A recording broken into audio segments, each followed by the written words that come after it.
Bom, eu acho que há duas notícias que se impõem pela sua própria importância e atualidade. Uma relaciona-se com a greve geral, do dia de hoje, que creio que está a ser um sucesso. Queria salientar que não é apenas, ao contrário do que se tem feito fazer crer, o setor público que está em greve. Há, neste momento, pelas informações que já consegui recolher, uma série de grandes e de médias empresas do setor privado também contam com adesões a 100% ou muito perto delas. De manhã era a Auto Europa. Sim, Auto Europa, parada. Valor Sul, Lisnave, EDP, Euroresinas, Central Ser, Fábrica de Cerveja Sagres, Securite, entre muitas outras. Sim. E eu acho que esse é o tema da atualidade. Trata-se de uma greve geral que é absolutamente necessária e imprescindível, em meu entender, porque nós estamos perante uma situação de emergência nacional. Cada dia que passa com este governo em funções significa apenas mais uma coisa: mais impostos em cima de quem trabalha, menos salários, porque cortes em salários e em pensões, Sim. e cortes na saúde e na educação. E, portanto, a realização da greve, que é uma manifestação de vitalidade e de competitividade dos trabalhadores portugueses, eu acho que é o primeiro ponto e principal a salientar. Sim, O Garcia segundo, Pereira, mas deixa-me então só perguntar-lhe uma coisa. É a quarta greve geral durante este governo de Passos Coelho. Isso quer dizer que as greves gerais não são eficazes?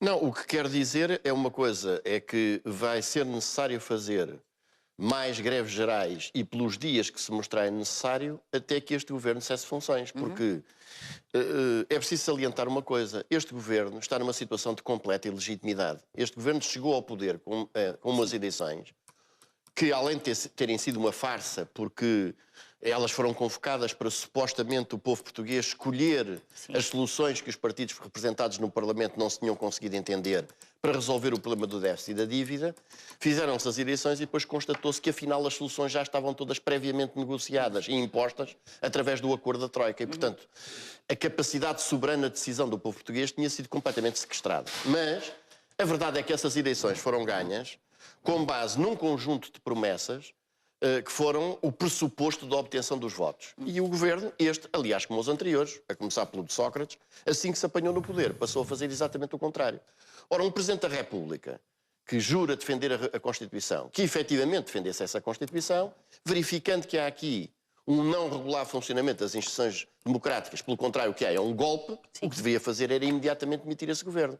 Todos nós já percebemos que este é o governo do professor Cavaco Silva.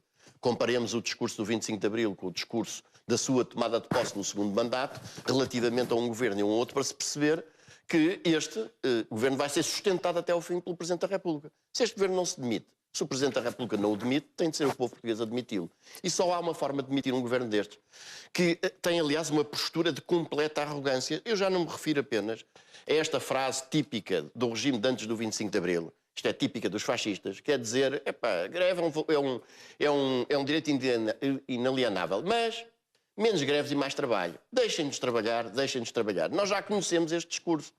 E, portanto, um governo que tem dinheiro para pagar os subsídios de Natal, os subsídios de férias, perdão, mas pela arrogância impõe só o pagamento da forma que o impôs. Um governo que tem o descaramento todos os dias a aparecer junto do povo português, a determinar que ele trabalhe cada vez mais e ganhe cada vez menos. Ora, um governo nesta situação só sai empurrado. E o empurrão é paralisar o país até que estes indivíduos saiam de lá para fora. Também por uma outra razão que permita-me deixar concluir, que é a razão, digamos, central disto tudo, para salvar o país. Porque estes indivíduos estão a dar cabo do país. Isto é, estão a dar cabo de o pouco que resta da capacidade produtiva do país, o pouco que resta dos principais recursos estratégicos do país, estão a ser ou os primeiros destruídos, os segundos vendidos a pataco através dos processos das privatizações para conseguir mais alguns tostões que permitam equilibrar, digamos, o déficit e a dívida. E a dívida é impagável. Nós temos neste momento, após 2 anos de ajuda da Troika e de cumprimento deste programa, estamos hoje com uma dívida e um déficit muito mais elevados do que tínhamos no início deste programa dito de ajuda. Se as coisas continuam como estão, nós não vamos ter país dentro de um ano. Isto não é um problema não é uma imagem de estilo. Não é uma imagem de estilo. Eu gostaria de chamar aqui à colação 2 ou 3 números que me parecem importantes. Nós, neste momento, temos um número real de desempregados de cerca de 1,5 milhão. 1 milhão do número dos oficiais, mas e depois os inativos disponíveis, os inativos desencorajados, nem conseguem, não procuram trabalho. Que não estão inscritos no centro de emprego, que já perderam qualquer esperança de regressar ao mercado de trabalho. Nós temos, em 2013, a preços constantes de 2006, isto é, descontando o efeito da inflação, nós temos um produto interno bruto inferior em 11 mil milhões de euros ao de 2011. Isto é mesmo aquilo que o país produz sofreu aqui uma violentíssima destruição. Nós pagamos, em termos de juros desta dívida astronómica, que vai neste momento já em perto de 130% do PIB, isto é, de tudo o que o país produz num ano, é o montante da dívida atualmente. Nós pagamos a título de juros dessa dívida qualquer coisa como 8 mil a 9 mil milhões de euros. Que é sensivelmente cerca de 5 a 6% desse mesmo PIB. Nós temos, de empréstimos que se vencem no ano de 2014, 14 mil milhões, 160 milhões de euros, e em 2015, 16.740 milhões de euros. Ou seja, isto significa que nós temos uma dívida absolutamente impagável. Estes juros, que são juros completamente especulativos e usurários, na maior parte deles, são juros impagáveis. E a medida que o programa que está a ser aplicado por este governo, que não é outra coisa que não seja um comitê de negócios da Troika, consiste apenas nisto. Aumentar o salário, aumentar os impostos sobre quem trabalha, porque são apenas os rendimentos do trabalho que apanham com estas pancadas monumentais, reduzir os salários para baixar os custos unitários do trabalho. Sim. E aumentar o tempo de trabalho. Ora, nós já vimos que o resultado de uma política destas é, pura e simplesmente, o lançamento de mais pessoas para o desemprego, a quebra da capacidade produtiva do país em grau ainda mais aprofundado e, portanto, nós temos cada vez mais pessoas a precisarem de subsídio de desemprego, cada vez menos pessoas a pagarem IRS, para além da brutalidade que já pagam. É preciso também não esquecer os números. E mesmo o incentivo às reformas, não é? Também são reformas. Temos uma tributação que é pornográfica sobre aqueles que já tiveram uma vida inteira de trabalho e que deveriam ter direito hoje a gozar um resto da sua vida minimamente tranquilo. E, portanto, isto é um beco sem saída. Essa teoria de que os portugueses viveram acima das suas possibilidades é uma teoria provocatória, porque esta dívida só tem uma origem. E essa origem é a seguinte. Nós aceitámos um processo de integração europeia, nós, isto é, os governos que nos governaram, sem nunca terem feito um referendo, que se caracterizou por isto.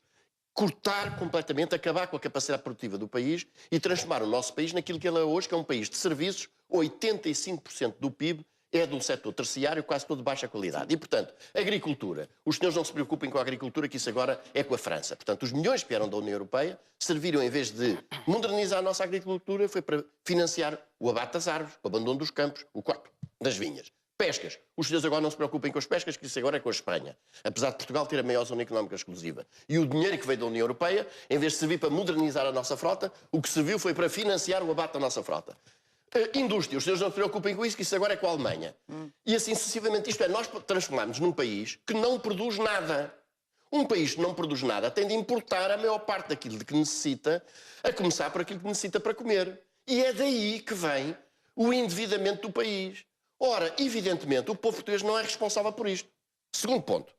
A dívida já foi paga 2 e 3 vezes às taxas dos juros que nós tivemos de pagar. Os credores da dívida portuguesa já encheram completamente a mula com o valor dos pagamentos que já foram feitos até agora. Terceiro ponto. O instrumento fundamental da manutenção do acorrentamento do nosso país a esta lógica chama-se euro. E o euro não é outra coisa que não seja o marco disfarçado de moeda europeia. Portugal tem de sair urgentemente do euro, porque é o euro que neste momento impede que nós possamos adotar uma política orçamental nacional, uma política fiscal nacional, uma política económica nacional, uma política financeira nacional. Não existem políticas financeiras, nós temos que seguir aquilo que a senhora Merkel, que por esta via está a fazer aquilo que o senhor Hitler não foi capaz de fazer com as divisões Panzer, nos impõe. E, portanto, é preciso, de facto, fazer um corte com esta política da Troika. Não há nada que seja imutável nem inevitável. Isso é aquele fado com que nós fomos, enfim, muitos de nós fomos ensinados durante 50 anos de ditadura. É que nós não podemos mudar o nosso destino. Nós podemos mudar o nosso destino. E o primeiro passo para isso é cortar com esta política da Troika, é aplicar um plano de desenvolvimento da economia nacional. E é por isso que dentro desta ideia, isto não são apenas os trabalhadores, os operários, os funcionários públicos que estão empenhados e que se revêem nesta política, porque os capitalistas nacionais, os pequenos e médios empresários que estão a ser completamente cilindrados neste momento, também se revêem numa política dessas. Os sindicatos são absolutamente imprescindíveis. Sim. E quando começam a Sim, como é surgir... óbvio. E quando começam a surgir ataques como aqueles do Hélder Rosalini e Companhia Sim. Limitada, insinuando que há dinheiros do Estado e querem saber quanto, isso tem sempre o mesmo significado, que é atacar aquilo que os trabalhadores têm de mais precioso, que é a sua organização. Os trabalhadores têm apenas uma única arma nas suas mãos, que é a sua unidade e a sua organização. E, portanto, independentemente dos erros, e haverá alguns, eu não concordo com o diagnóstico de alguns deles, outros sim, mas também é preciso perceber que a própria estrutura, a própria organização da atividade económica se alterou completamente. Nós temos hoje um mercado de trabalho que tem uma dimensão fortíssima de trabalhadores precários, trabalhadores que não param num sítio, com uma produção, uma atividade económica completamente fragmentária e, portanto, objetivamente dificultadora da ação sindical. Com isto eu não quero dizer que os sindicatos não começam erros. Estou a dizer é que nenhuma crítica ao movimento sindical pode servir de pretexto ou de guarda-chuva para um ataque aos sindicatos, porque isso só tem um significado. Não estou a dizer que é aquilo que a Paula disse, calma. Estou a dizer, mas é já coisas que os governos disseram. Segundo ponto, acho que é muito importante também se perceber que os governos que nós temos tido, e eu, honra-me seja feita, penso eu, nunca deixei dúvidas de que ao criticar este governo não estou de forma nenhuma a elogiar o anterior, eu considerei o governo de Sócrates dos piores, este vai pelo mesmo caminho, mas do pior governo desde o 25 de Abril, e que, aliás, utilizou nesta matéria uma técnica que eu acho que os trabalhadores devem defender dela, que é a técnica da salamização do mundo dos trabalhadores. E, portanto, atirar o público contra o privado. Os trabalhadores funcionários públicos estão uma camada de preguiçosos, malandros, trabalham meia dúzia de horas, têm uma situação estável, etc. E isso serviu para justificar ideologicamente, designadamente junto de trabalhadores do setor privado que se deixaram ir nessas lérias, medidas como aquelas que estão hoje à vista e que são, de facto, medidas absolutamente terroristas em cima dos trabalhadores da administração pública. Mas agora as pessoas também já perceberam, mesmo os trabalhadores do setor privado, e é isso que, a meu entender, também justifica a significativamente maior adesão a esta greve geral de trabalhadores do setor privado, que o que se está a preparar aí, do ponto de vista ideológico, os economistas de serviço do costume, os mesmos são responsáveis pelo enterro do país, a dizer que é preciso baixar ainda mais os custos unitários do trabalho. E, portanto, baixar ainda mais os salários de quem vive do seu trabalho como única fonte de subsistência. E isto é a aposta no modelo do trabalho baratinho, pouco qualificado, utilizado intensivamente, dito com uma expressão facilmente compreensível, fazer dos trabalhadores portugueses os chineses da Europa, que é o modelo, que é o responsável pelo atraso do nosso país.